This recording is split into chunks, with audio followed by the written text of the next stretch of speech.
Hola, soy Aldo. ¿Te has preguntado alguna vez qué pasaría si hackearan tu cerebro? Pues aunque no lo creas, no estás tan lejos. Abre tu puerta. Ahí está, lo verás en la esquina. No, no tan cerca. Pero conectar tu cerebro a una máquina podría ser un grave problema en el futuro. Hablemos de las interfaces cerebro-computadora, pero esta vez de manera más profunda.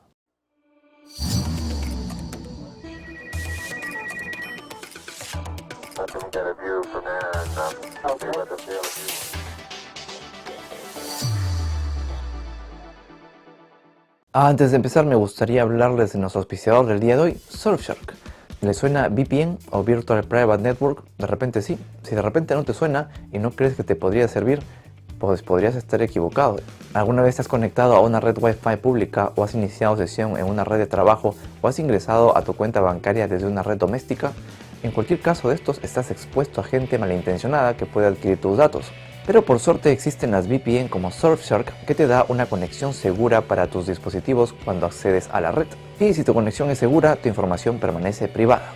Y no solo eso, como habrás escuchado, una VPN también te puede dar acceso a contenido de otros países en plataformas como Netflix, Prime y otras más. Particularmente a mí me sirve mucho esto porque me aburro muy rápido y no tienen la cantidad de programas que me estoy viendo ahora. Solo deben descargarlo, crear una cuenta y ya está. Tampoco es caro, hoy están de suerte. Si quieren obtener Surfshark con una excelente promoción, pueden hacer clic en el enlace que estoy dejando en la descripción e ingresar el código Platón para obtener 4 meses extra. ¿Qué esperan? Aprovechen el ofertón.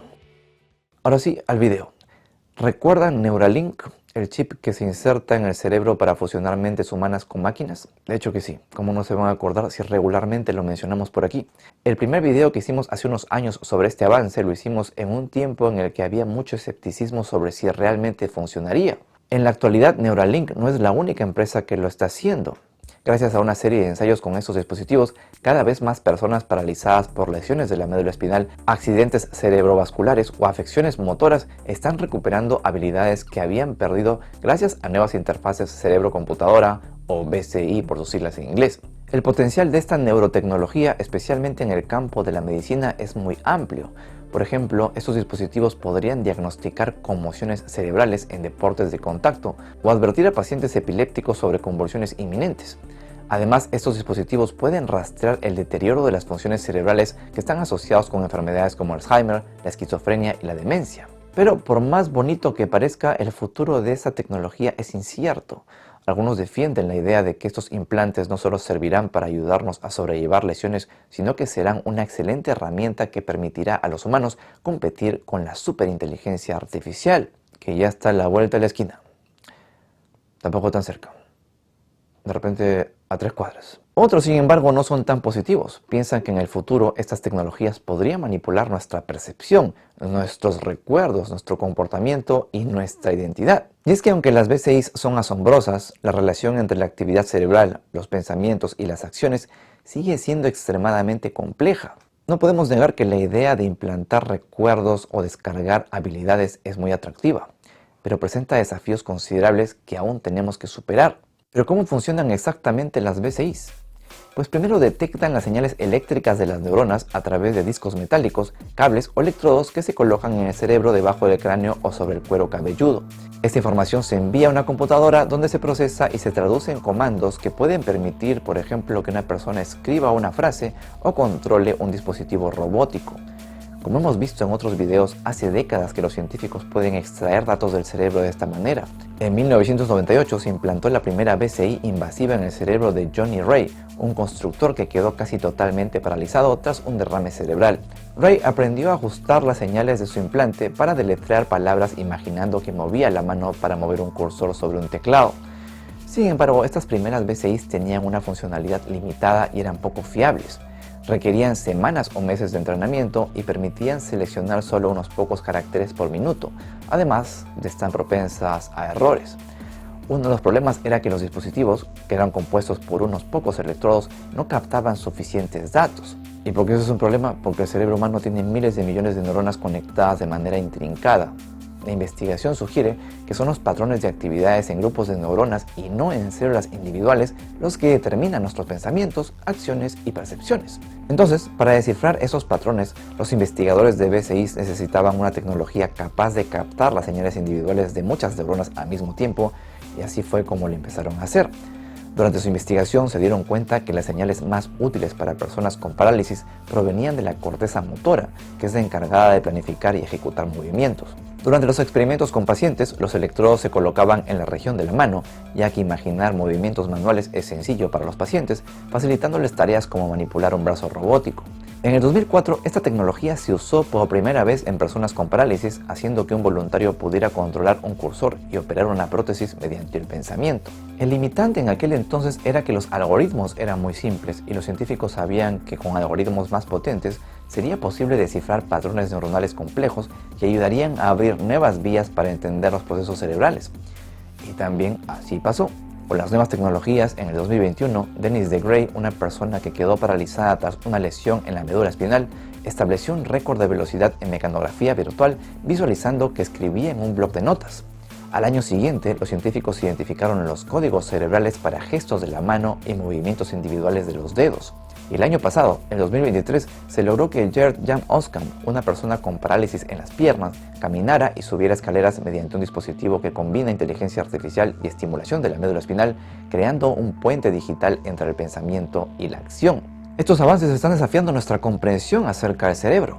El trabajo en las BCI ha revelado que las células de la corteza motora no solo controlan partes específicas del cuerpo, sino que también abarcan múltiples articulaciones y funciones corporales. Por ejemplo, se descubrió que los electrodos que se usaron en el paciente de Gray, que se ubicaron en la zona de la mano de la corteza motora, también podían captar señales relacionadas con el habla.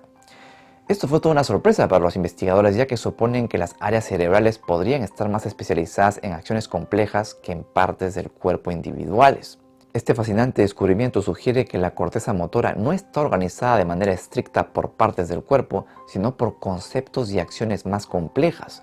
Según los investigadores, incluso en una sola área de la corteza motora es posible obtener información sobre las acciones de todo el cuerpo, lo cual indica una organización cerebral más sofisticada de lo que se pensaba originalmente. Otro ejemplo de este proceso complejo lo dio Ann Johnson, quien perdió la capacidad de hablar tras un derrame cerebral. En el 2022 utilizó una BCI basada en electrocorticografía para operar un avatar en una computadora. Este avatar, controlado por las señales cerebrales de Johnson, habló a una velocidad de 78 palabras por minuto utilizando una voz generada por inteligencia artificial entrenada con grabaciones de su voz antes del derrame. Además, el avatar podía mostrar expresiones faciales como felicidad o tristeza basándose en las señales neuronales que correspondían a las emociones de Johnson. Otros científicos están explorando cómo expandir esta comunicación al habla interna para comprender mejor cómo los pensamientos se convierten en palabras. ¿Se imaginan? Este conocimiento podría en el futuro restaurar el habla en las personas que tienen ideas pero no pueden expresarlas verbalmente. Y esto nos acercaría al mayor deseo de muchos, el cual es la ballena, el otro. No, leer la mente. Ahora, a pesar de todos estos avances, hay muchos desafíos de ingeniería que hay que superar, por supuesto. Los dispositivos implantados en el cerebro, como los de Neuralink, pueden captar la actividad cerebral con alta precisión, pero su señal puede deteriorarse con el tiempo. Además, algunas BCI utilizan cables externos que pueden presentar riesgos de infección y eventualmente necesitar ser reemplazados. El objetivo final de fusionar las mentes humanas con las máquinas, al menos como lo presenta Elon Musk, requiere flujo bidireccional de información que permita leer y escribir en todas las áreas del cerebro. Y aunque ha habido avances en esta dirección, como un estudio del 2021 en el que un hombre con lesión de la médula espinal usó su mente para dirigir a un robot y al mismo tiempo recibió retroalimentación sensorial que le hizo sentir como si estuviera tocando objetos, estamos lejos de alcanzar visiones más ambiciosas. Por ejemplo, aún no sabemos cómo escribir recuerdos o habilidades en el cerebro de manera instantánea, como se ve en las películas de ciencia ficción. O en Black Mirror. ¿A capítulo de eso? ¿Qué vas a saber? Tú solo ves documentales de ballenas. Además, las BCIs actualmente no permiten cambiar rápidamente entre diferentes actividades cotidianas como escribir, conversar y realizar tareas domésticas. Y es que en realidad aún no es posible construir un modelo de BCI que funcione en todas las situaciones que enfrentamos en nuestra vida diaria, y ese por supuesto es un gran limitante. Pero cada vez nos dirigimos más a romper ese límite. Hasta hace poco, los dispositivos neurotecnológicos de consumo como auriculares con electrodos y sombreros que conectan nuestro cerebro a las computadoras eran vistos como simples juguetes. Sin embargo, con los recientes avances en neurotecnología e inteligencia artificial, esos dispositivos han evolucionado significativamente, llegando incluso a hackear nuestro cerebro. Veamos por qué. Aunque esta capacidad puede sonar divertida y útil, como en la detección de enfermedades graves o la restauración de la movilidad en pacientes paralizados, también plantea serias preocupaciones. Sí, como ya se imaginarán, el uso de estos dispositivos va más allá de la medicina. La tecnología que nos permite analizarnos a nosotros mismos también puede dar acceso a terceros, como los creadores mismos de estos dispositivos o incluso gobiernos, a nuestras mentes. Esto abre la puerta a posibles abusos, ya que los intereses de estas entidades pueden no alinearse con los nuestros. El uso de neurotecnología para extraer más datos o vender más productos puede parecer trivial en comparación con el poder que estas tecnologías otorgan a un grupo pequeño de personas sin ninguna responsabilidad. La posibilidad de que gobiernos o empresas utilicen estos dispositivos para controlar y manipular a las personas es real y es preocupante. En países autoritarios como China, por ejemplo, los trabajadores en fábricas controladas por el gobierno ya utilizan sensores electroencefalográficos para monitorear su productividad y estados emocionales. Esto podría fácilmente evolucionar hacia una vigilancia más invasiva, como el monitoreo de pensamientos, si las circunstancias políticas cambian. Pero incluso en democracias, la neurotecnología podría ser utilizada para propósitos cuestionables si un líder autoritario llegara al poder, ¿o no? Además, en un entorno de trabajo tradicional, los empleadores podrían comenzar a utilizar neurotecnología para medir la atención de sus empleados. Investigaciones recientes han demostrado que es posible utilizar electroencefalogramas para clasificar el tipo de actividad en la que un individuo está involucrado, desde tareas laborales hasta navegación en redes sociales. ¿Te gustaría que te estén controlando constantemente? ¿Más de lo que ya hacen? Y es que a medida que los dispositivos neurotecnológicos para el consumidor se vuelven más avanzados, es posible que su uso se vuelva inevitable en ciertos entornos, con una ventaja competitiva. Esto podría crear una situación en la que poseer y usar estos dispositivos sea una necesidad independientemente de si se desea o no, lo cual plantea serias preguntas sobre la invasividad y la ética de su uso. Robert Grimes, un veterano en ciberseguridad con 35 años de experiencia, ha expresado su preocupación por la vulnerabilidad del chip cerebral de Neuralink ante posibles ataques de hackeos. Grimes destaca que aunque estos chips no están actualmente conectados a Internet, lo cual disminuye el riesgo de ciberataques, los criminales aún podrían intentar hackearlos. El principal desafío para los hackers sería comprender el sistema operativo único del chip y la necesidad de proximidad física para realizar un ataque. Grimes advierte que no se puede descartar la posibilidad de un hackeo y recuerda incidentes pasados donde dispositivos médicos fueron comprometidos, lo cual puso en peligro la vida de los usuarios. En el caso de las interfaces cerebro-máquina, un ataque exitoso podría tener consecuencias aún más graves debido a su conexión directa con el cerebro. Y es que el diseño hacia donde van estos dispositivos permite a los usuarios controlar una computadora a través de una aplicación en su teléfono, lo que crea un vínculo potencialmente vulnerable entre el cerebro y los dispositivos externos. Piratas informáticos podrían manipular ese sistema para falsificar comandos, haciendo que parezca que el usuario está actuando de una manera que no es real. Si bien no está claro hasta qué punto un pirata informático podría causar daño físico a una persona con un chip de Neuralink, por ejemplo, el acceso no autorizado podría comprometer información médica personal o alterar el historial de actividad del usuario. Se podría decir que eso sería lo más cercano que podría pasar ahora, o no tanto ahora, en esta generación. Pero en un futuro en el que se pueda hackear el dispositivo de alguien que tiene su cerebro totalmente conectado a él, las cosas sí se podrían poner color hormiga. Un tipo de ataque como este podría permitir al hacker tomar control de los movimientos físicos de la víctima, forzándola a realizar acciones involuntarias como caminar, escribir o incluso participar en actividades peligrosas. Además, el hacker podría distorsionar las percepciones sensoriales de la persona, haciéndole ver, escuchar o sentir cosas que no existen, lo que podría generar confusión, miedo o paranoia. Otro riesgo significativo es la manipulación emocional. El hacker podría influir en el estado de ánimo de la víctima, induciendo artificialmente emociones como depresión, ansiedad, euforia o apatía, lo cual afectaría gravemente su bienestar mental. También podría interferir con las funciones cognitivas de la persona, dificultando su capacidad para pensar claramente, resolver problemas o tomar decisiones, dejándola desorientada o incapaz de funcionar normalmente. Además, el hacker podría borrar recuerdos específicos o incluso implantar falsos recuerdos, alterando la identidad y las experiencias pasadas de la víctima, lo que tendría profundas consecuencias psicológicas. En cuanto a la información que podría ser extraída, el hacker podría acceder a recuerdos íntimos y privados, incluyendo datos confidenciales como contraseñas, secretos personales, experiencias traumáticas o información financiera. Podría también escuchar los pensamientos actuales de la víctima, lo que facilitaría el chantaje o la manipulación.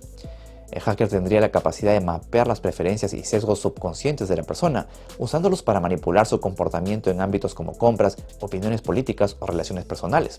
Además, podría obtener información sobre la salud mental y física de la víctima que podría ser utilizada para extorsionarla o causarle daño.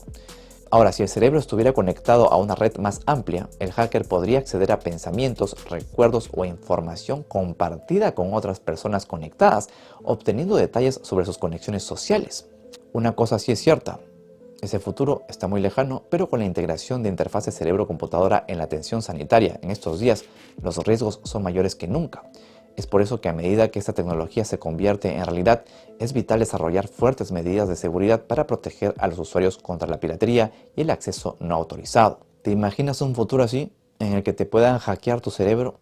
Podrían obligarte a hacer el baile del algoritmo sin que tú quieras. O algo peor, quizá te envíen a Australia a aprender breakdance. Terrible. Pero bueno, hemos llegado al final de este video. ¿Y tú qué crees que podría hacer un hacker si hackea tu cerebro? ¿Te da miedo el futuro?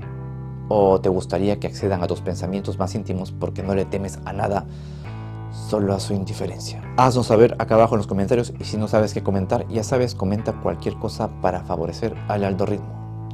Por mí eso ha sido todo. Gracias por ver este video y hasta la próxima.